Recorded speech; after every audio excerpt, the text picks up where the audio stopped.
for you to preach at you. You know what I mean? I keep looking at you, you're like I don't understand what the little hand means. No, it's a little after 3:15. Let's try to be done by 4, all right? 4 o'clock, are you serious? I want to be done by 4:10. I want to talk to you about a word. I want to talk to you about a word, and this word is the word shame. Shame. The word shame means a feeling of guilt. A feeling of guilt. You know, I preached one time about pain. Pain is good. Pain is good. Because pain helps you understand that you don't like that. If you didn't feel pain, you would let them continually abuse you over and over and over and over again because you don't know that it hurts. It's not. So pain is good. Pain make you change. Pain will make you pack all your stuff up and leave, and you don't know where you're going. That's what pain will do. But at least when you leave, you know you're leaving behind some pain. Yeah. Yes. You don't know how many times I've quit jobs and said, oh, you ain't going to talk to me like that. One time I wasn't even hired yet, and I still got to say, oh, you ain't going to talk to me like that. They said, you don't want to give us your social security number? Oh, no. He ain't going to demand me. I need a vacation. Pain helps you understand. So I'm not talking about pain, though. I'm talking about shame. Have you ever felt ashamed? You know, I deal with shame. Shame will keep you away from church. I don't deserve to go. I've been messing up, and I shouldn't go. And shame. You know what I like about those? Some of y'all, you ain't coming to church anyway, so you use shame as a good excuse. I haven't been living right, and you're not going anyway. And you say, well, they're not going to love me, or they're going to judge me. You're not right. I'm going to judge you. You come in with acting a fool with a bad attitude, I'm going to be like, guilty. I'm going to judge the heck out of you. Guy told me the other day, he said, you think you're a judge? I said, kinda, yeah. I come in, I get all these people and I judge them. I said, yeah, we need to clean your life up. You would never mow your lawn if they didn't leave a ticket on there in the county and say, you better mow your lawn or we're going to start charging you some money. Because what I'm here to do is tell you, hey, mow your lawn before they start charging you some money. So that's, judging is good when the judgment falls in your favor.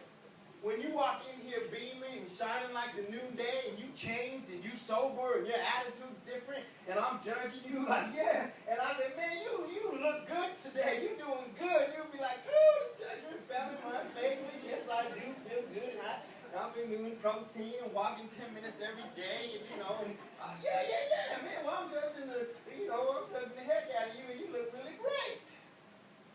I'm talking about shame. Shame hangs around your neck.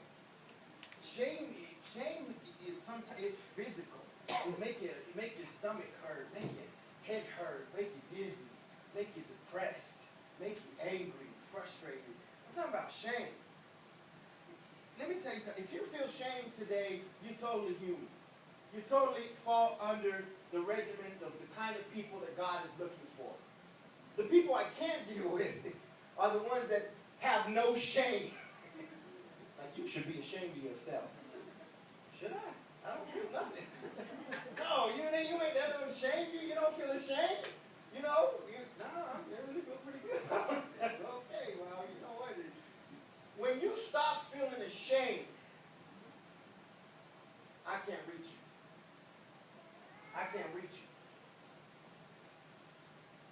I've listened to confessions of murderers, rapists, thieves, liars, and manipulators, gangbangers, drug abusers.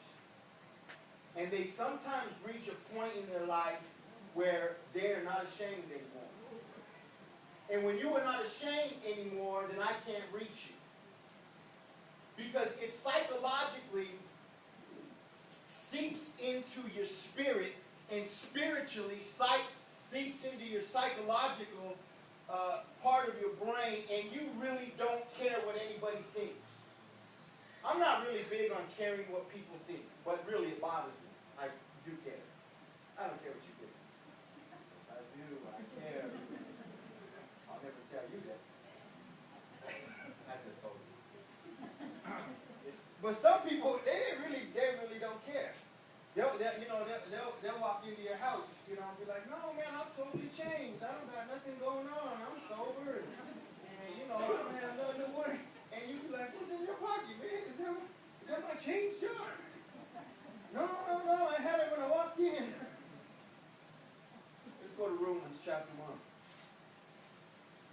See, that's how you know when people is so far in depth with the devil that they got no shame, they got no guilt, they feel no pressure. It bothers me as a man of God. Men of God don't get the same reaction that they did maybe 50 years ago. 50 years ago, you would post someone at the door and wait, make sure pastor didn't show up at your house. I'm saying, like, pastor driving down the road. Pastor driving, you better put that away, take that record off, turn that channel. Turn the pastor ain't supposed to know we got pants on. Pastor's not supposed to know we wear hair. You be ready, man. You got code words and everything. You like code 10. This is code 10.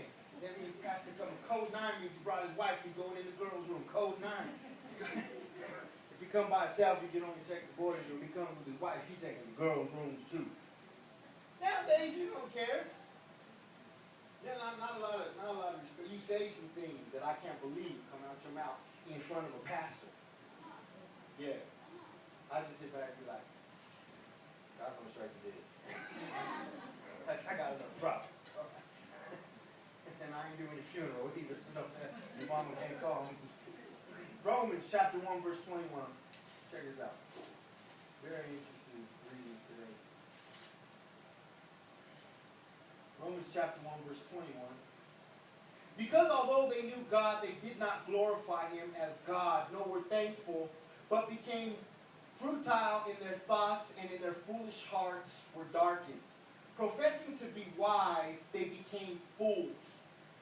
There is a law in legislation right now in your United States of America that is going to try to be passed, that if evangelicals or Christians, whatever you call them, don't start recognizing marriage as a man and a man or a woman and a woman, and don't just call marriage between a man and a woman only, their 501(c) will be taken from them. Right now in the United States. Right now in the United States.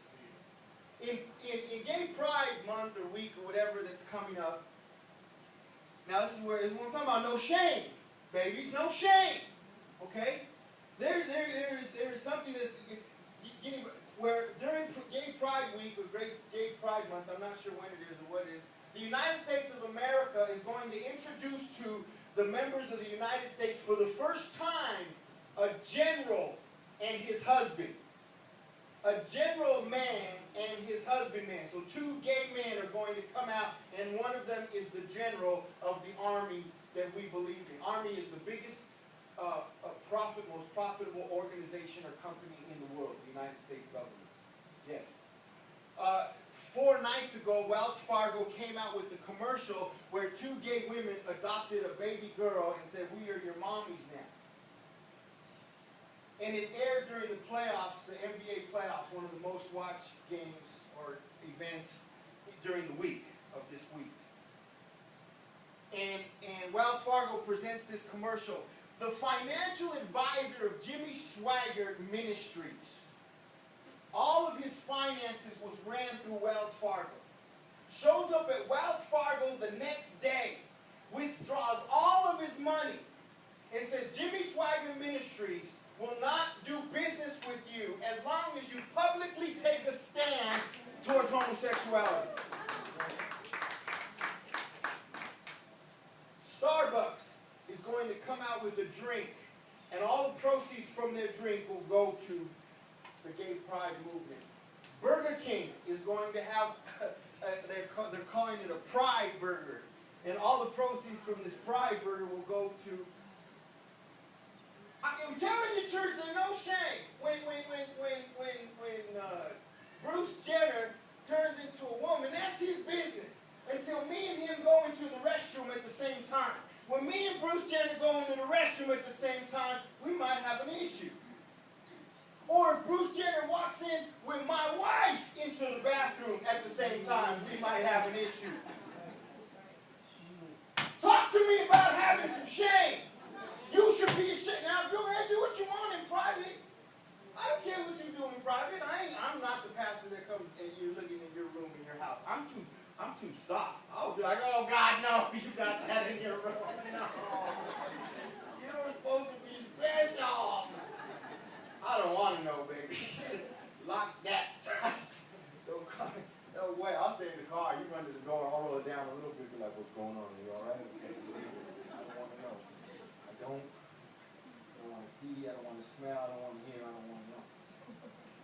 He says, so professing to be wise, but they became fools and changed the glory of the incorruptible God into an image made like the corruptible man, and birds and four-footed animals and creepy things.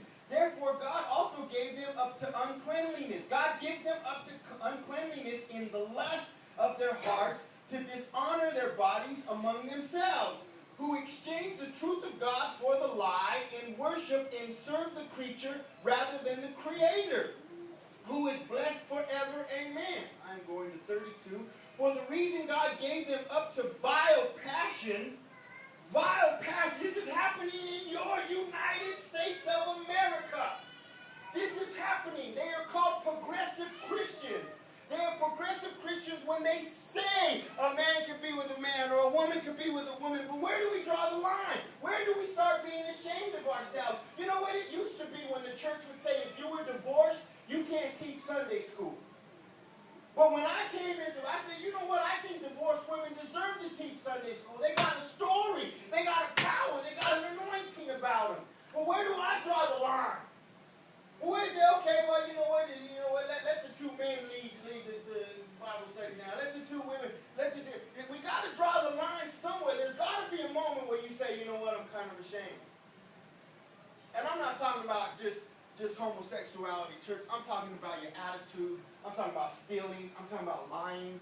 I'm talking about infidelity. I'm talking about cheating and lust and anger and hatred and prejudice. There's got to be a moment when you go home and you feel guilty or you feel ashamed of the things you've done.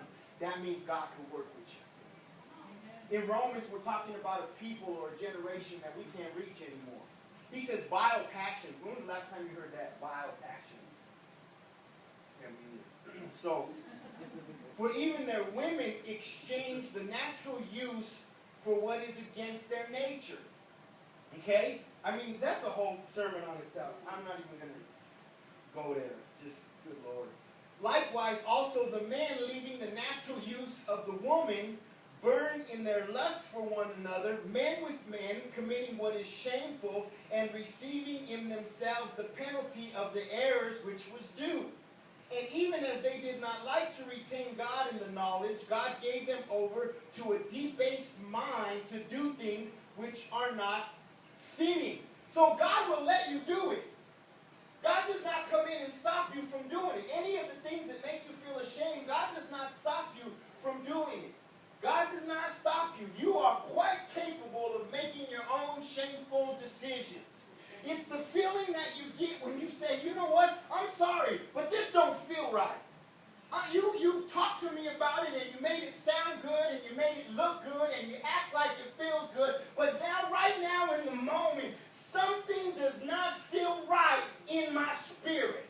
Because when I go home and you drop me off, or I go home and you leave for the night, or I drive home and I'm by myself, I feel ashamed of what I just did. Amen. That's good preaching right there.